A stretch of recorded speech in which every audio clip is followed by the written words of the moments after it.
حضرت موسیٰ علیہ السلام نے جب جبل طور پہ اللہ سے تقاضۂ رؤیت کیا کہ مالک میں تجھے دیکھنا چاہتا ہوں، تو جواب ملا کہ تم نہیں دیکھ سکتے۔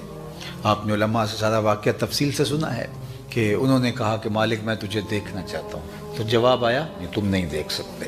لیکن انہوں نے پھر تقاضا کیا تو فرمایا اچھا اگر آپ دیکھنا چاہتے ہیں تو پہاڑ کی طرف دیکھو، اگر یہ اپنی جگہ پہ ٹھہرا رہا تو تم مجھے دیکھ لو گے۔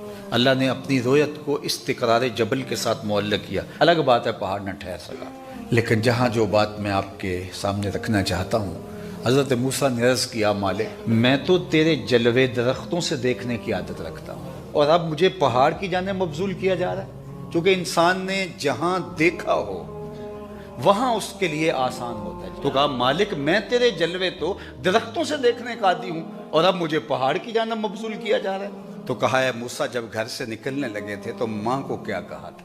حضرت موسیٰ جب گھر سے نکلنے لگے جبل طور کی طرف تو ماں نے کہا مجھے کام پڑ جائے میں بیٹے تمہیں کہاں تلاش کروں؟ تو کہا مجھے پہاڑ پہ ڈھونڈنا۔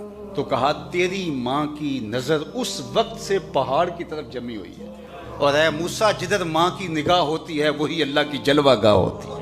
اگرچہ تم میرے جلوے درختوں سے دیکھ چکے ہو، لیکن اب تمہاری ماں کی نظر پہاڑ میں، لہٰذا تمہیں میرا جلوہ دیکھنے کے لیے ادھر دیکھنا پڑے گا جدھر تمہاری ماں دیکھ۔